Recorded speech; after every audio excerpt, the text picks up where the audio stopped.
Assalamualaikum warahmatullahi wabarakatuh. Bismillahirrahmanirrahim. Alhamdulillahirabbil alamin wassalatu wassalamu ala asyrafil anbiya'i wal mursalin sayyidina Muhammadin wa ala alihi wa sahbihi ajma'in, amma ba'du. Bismillahirrahmanirrahim. Para pendengar kajian dari Tafsir Munir, seperti yang kemarin di pertemuan sebelumnya sudah saya katakan bahwasanya kajian yang kemarin yang di surat Al-Baqarah ayat ke-217 itu karena terlalu panjang harus kita potong ayat itu menjadi 2 sesi pertemuan. Jadi pada pertemuan kali ini ya kita khusus untuk melanjutkan ayat yang tersisa dari ayat 217 yang belum kita kaji tafsirannya. Kemarin itu terhenti hingga sampai di kalimat wa may yartadid minkum an dinihi fayamut wa huwa kafirun. Jadi pada pertemuan kita kali ini kita akan mulai lanjut dari kalimat tersebut. Mari kita langsung saja mengkaji kitab tafsirnya. Bismillahirrahmanirrahim. Qala al-muallif rahimahullahu taala wa nafa'ana bihi wa bi ulumihi fi kitabihi fid dharain amin. Allahumma yassir lana wa la tu'asir alaina ya karim bi rahmatika ya arhamar rahimin. Rabbi shrah li sadri wa yassir li amri wahlul 'uqdatam min lisani yafqahu qawli. Bismillahirrahmanirrahim.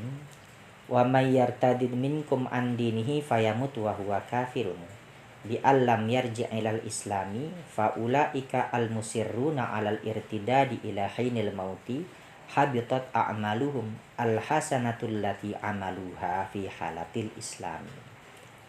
Wa may yartadid minkum, dan siapa saja yang ia murtad minkum di antara kalian, andinihi murtad dari agamanya, maksud di sini adalah murtad dari agama Islam, fayamut kemudian dia mati, wa huwa kafirun, dan dia mati dalam keadaan kafir, bi allam yarji' ilal islami, dengan sekiranya ia tidak kembali kepada Islam, faulaika maka mereka itu al musirruna orang-orang yang tetap alal irtida di atas kemurtadannya, ila hinil mauti hingga sampai kematiannya, habitat a'maluhum hancurlah atau musnahlah a'maluhum amal-amal mereka, al hasanatul lati amaluha fi halatil islami, amal-amal baik yang telah mereka kerjakan fi halatil islami pada keadaan sewaktu dia masih memeluk Islam.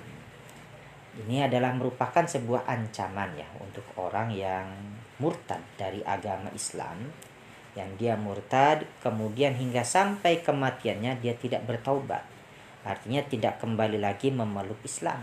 Maka orang-orang yang seperti ini, orang yang meninggal di dalam kemurtadan dan dia tidak sempat kembali lagi ke Islam, masuk Islam, maka habitat a'maluhum, mereka ini adalah orang-orang yang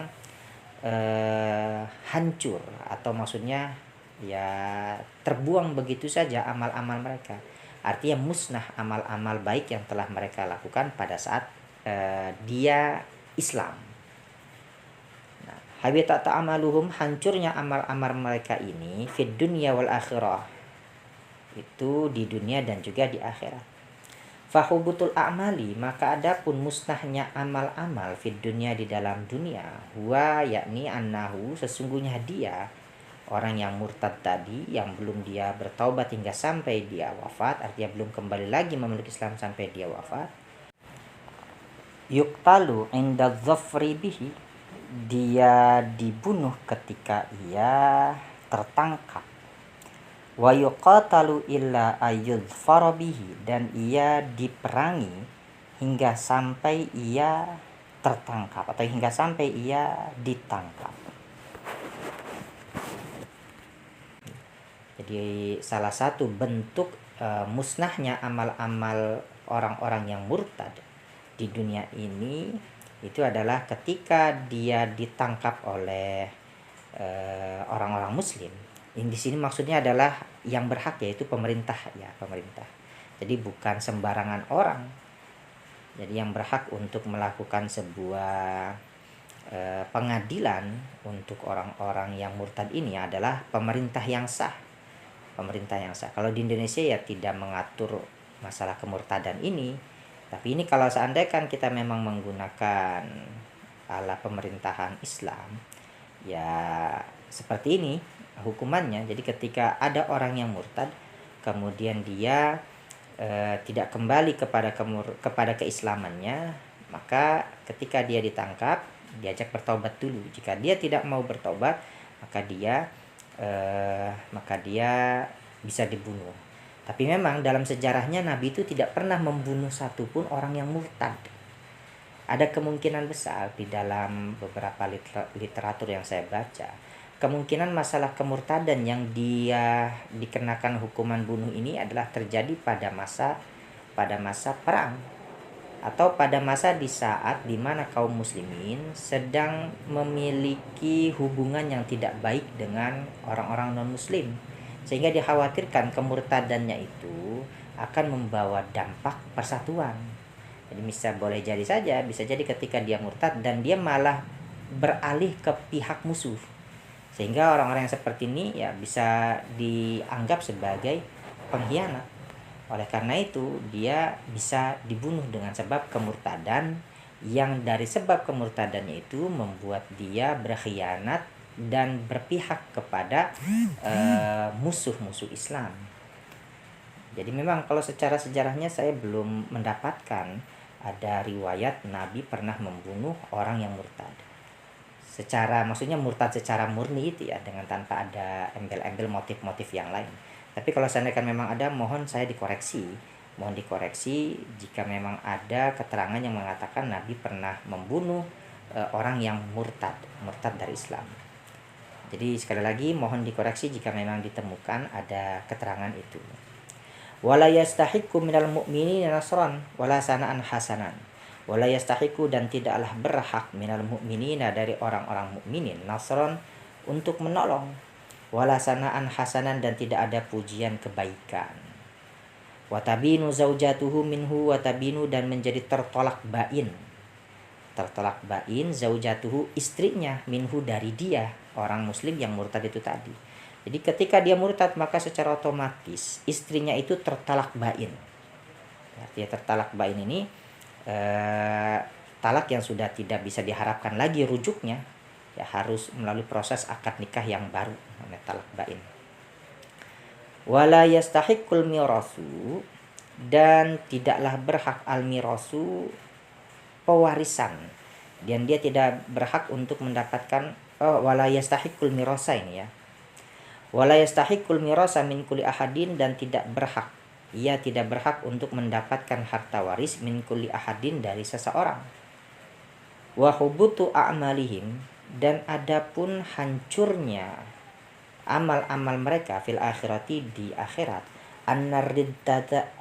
annariddata tubtilu istihqaqahum lis sawabil ladzi istahaqquhu bi a'malihim as-salifati.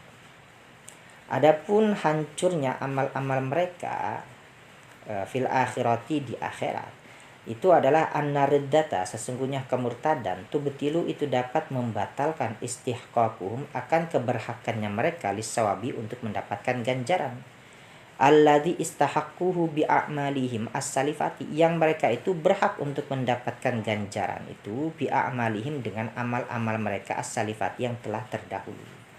Jadi yang dimaksud dengan hancurnya atau leburnya, sia-sia amal-amal perbuatan mereka itu nanti di akhirat, maksudnya adalah kemurtadan itu dapat membatalkan seseorang untuk bisa mendapatkan ganjaran yang seharusnya mereka itu berhak untuk mendapatkan ganjaran itu ketika mereka beramal baik sewaktu mereka masih Islam. Jadi amma law raja'al murtaddu ilal islami adat ilaihi a'maluhu as-salihatu mujarradatan anis sawabi. Amma law raja'al murtadu, amma adapun law raja'al murtadu, jika kembali al murtadu, orang yang murtad, ilal islami, kepada Islam, adat ilaihi, maka kembali ilaihi, kepadanya si murtad, a'maluhu, amal-amalnya, as-salihatu, yang soleh, mujarradatan anis sawabi, yang kosong anis sawabi, daripada ganjaran. Maksudnya seandainya ada orang murtad, orang yang murtad kemudian dia kembali lagi, orang murtad itu kepada agama Islam, dia memeluk kembali agama Islam, Maka harusnya kan tadi sebelumnya ketika ada orang Islam kemudian dia murtad, maka amal-amal soleh seperti sholat, zakat, puasa itu menjadi hapus nilai nilai ganjarannya. Dia tidak berhak lagi mendapatkan ganjaran sholatnya, ganjaran puasanya.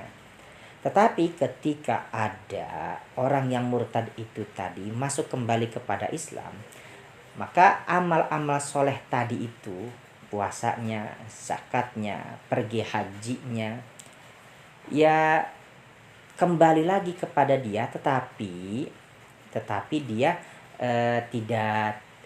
tidak berhak mendapatkan pahalanya. Faham nggak maksudnya ya? Coba kita lanjutkan terlebih dahulu deh. Fala yukallafu bi'i'adatiha. Maka tidaklah dibebani si murtad itu bi'i'adatiha dengan mengulangi amal-amalnya. Wa hadza huwa al-mu'tamadu fi madhhab Syafi'i. Dan adapun ini itu adalah qaul yang mu'tamad di dalam madhab Syafi'i. Maksudnya itu ya, kita lanjutkan tadi keterangan yang tadi. Ketika ada seseorang murtad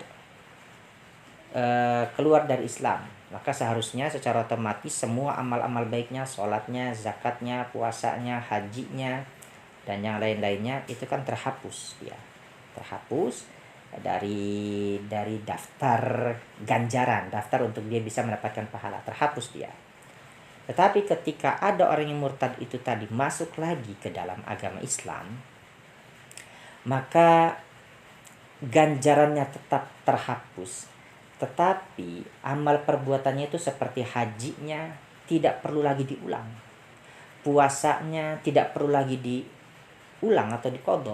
Iadah nggak perlu lagi diulang.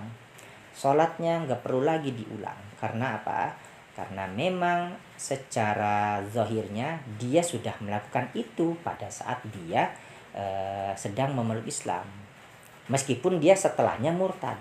Jadi tidak ada kewajiban untuk mengiadah atau mengulang kembali amalan-amalan yang diwajibkan oleh ajaran Islam kepada orang yang murtad yang dia kembali lagi kepada Islam. Begitu maksudnya. Jadi misalkan ada orang muslim, kemudian dia pergi haji. Setelah dia pergi haji 1 tahun kemudian dia murtad ya. Kemudian 1 tahun lagi berikutnya, 1 tahun kemudian lagi dia masuk lagi kembali kepada Islam, maka hajinya tidak perlu diulang. Karena haji yang di awal sebelum dia murtad itu kembali lagi. Jadi tidak perlu lagi dia mengulang ibadah hajinya. Hanya saja haji pada saat yang dilakukan sebelum dia murtad ya, kemudian dia murtad dan masuk lagi ke Islam, maka ibadah hajinya itu kembali tetapi tidak ada ganjaran untuk dia. Jadi ibadahnya tidak wajib diulang, hajinya tidak wajib diulang, hanya saja dia tidak memiliki pahala dari haji yang sudah dia kerjakan itu. Itu ya yang dimaksud di dalam redaksi kalimat ini. Dan ini adalah menurut kaul yang mu'tamad di dalam mazhab Syafi'i. Wa ulaika ashabun nari, dan adapun mereka itu ashabun nari, orang-orang yang menghuni neraka. Aimula zimuha, artinya orang-orang yang tetap di dalam neraka. Hum fiha khalidun, mereka itu adalah orang-orang yang kekal di dalamnya. Aimukimuna la yakhrujuna wa la yamutuna, artinya mereka itu adalah orang-orang yang menetap di dalam neraka. La yakhrujuna, mereka tidak dapat keluar, wa la yamutuna, dan mereka juga tidaklah mati di dalam neraka itu. Jadi abadi dia. Jadi karena ya neraka itu abadi, surga juga abadi. Jadi ketika seseorang dimasukkan ke dalam neraka dan dia sudah dicap oleh Allah sebagai penghuni neraka yang abadi, kekal di dalamnya, ya maka maka segala siksaan yang dia rasakan di neraka itu abadi untuk dia selama-lamanya. Jadi disiksa terus menerus sampai tidak ada batas kesudahannya. Waruya dan diriwayatkan anna Abdullah bin Jahsin, sesungguhnya Abdullah bin Jahsin, qala dia berkata, ini Abdullah bin Jahsin ini adalah orang yang pada saat kemarin itu, yang di pertemuan yang belakangan kemarin itu tadi, adalah orang yang diperintahkan oleh Rasulullah untuk melakukan pengintaian, tapi ternyata di salah satu orang yang dibawa bersama Abdullah bin Jahsin ini melakukan sebuah tindakan yang memang tidak diperintahkan oleh Nabi, yaitu membunuh Amr al-Hadrami itu ya. Jadi akhirnya ini diriwayatkan bahwasanya Abdullah bin Jahsin qala, dia itu berkata, Abdullah ini berkata, ya Rasulullah, wahai Rasulullah, anggaplah olehmu wahai Tuhan, wahai Nabi, annahu la iqaba alaina fima fa'alna, bahwasanya la iqaba alaina, tidak ada siksaan untuk kami fima fa'alna, pada apa yang telah kami lakukan. Maksudnya di dalam itu tadi ya, dalam membunuh seorang yang bernama Amr al-Hadrami itu. Jadi kemarin tuh ingat ya, kalau ingin bisa memahami ini berarti kita harus flashback dulu ke dalam pertemuan yang kemarin yang sudah kita lalui. Jadi Abdullah bin Jahsin ini bertanya kepada Rasul, atau berkata kepada Rasul, ya Rasul, anggaplah olehmu bahwasanya apa yang telah kami lakukan, yaitu membunuh Amr al-Hadrami, menawan sisa orang yang hidup, kemudian kami mengambil harta-harta mereka sebagai harta ghanimah. Taruhlah itu semua tidak ada, kami tidak mendapatkan siksa, meskipun itu terjadi menurut anggapannya orang-orang Quraisy atau orang-orang kafir Quraisy, itu terjadi di bulan Rajab, hari dimana dilarang untuk melakukan pertumpahan darah, sedangkan menurut anggapan kita masih berada di Jumadil Akhir, sehingga belum masuk bulan haram. Jadi anggaplah perbuatan kami yang kemarin sudah kita lakukan, kata Abdullah itu, tidak adalah kami mendapatkan siksaan dari Allah, dosa dari telah apa yang kami lakukan. Fahal, maka apakah gitu, natama'u minhu ajron, kami bisa berharap minhu, daripadanya apa yang sudah kita lakukan itu, ajron akan ganjaran, wasawaban dan juga pahala. Jadi apakah kita boleh berharap bahwasanya apa yang sudah kita lakukan itu mendapatkan ganjaran?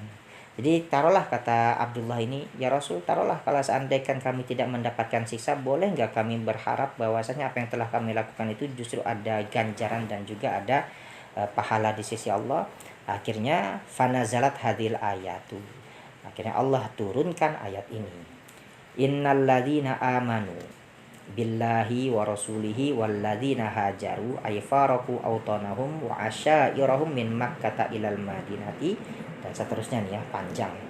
Innalladzina amanu, sesungguhnya orang-orang yang beriman, billahi, kepada Allah, wa rasulihi, dan juga rasulnya, walladzina hajaru, dan orang-orang yang berhijrah, ay faraku autanahum, artinya yang berpisah, autanahum, dari negeri-negeri mereka, wa asyairahum, dan juga dari suku-suku mereka atau kabilah-kabilah mereka, min makkata ilal madinati, dari Makkah ke Madinah, wajahadu, dan mereka berperang, ay artinya badalu juhdahum fi qatlil adwi, artinya mereka mengerahkan juhdahum, akan kekuatan mereka, fi qatlil adwi, di dalam memerangi musuh, kaqatli Amr bin al-Hadrami, seperti membunuh Amr bin al-Hadrami al-kafiri, yang kafir, fi sabilillah, di dalam jalan Allah, ayli ala idinillahi, artinya untuk menegakkan agama Allah,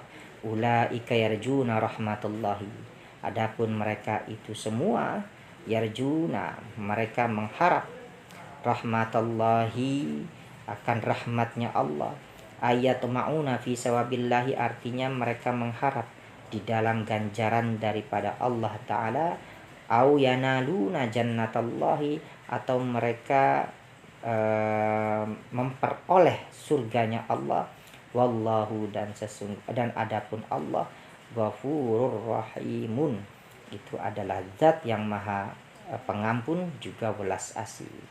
Fayuhaqqiqu lahum, maka Allah menyatakan lahum, kepada mereka, roja'ahum, akan harapannya mereka, idza matu alal imani wal amali sholihi, jika mereka mati di atas keimanan wal amal sholihi dan juga amal soleh.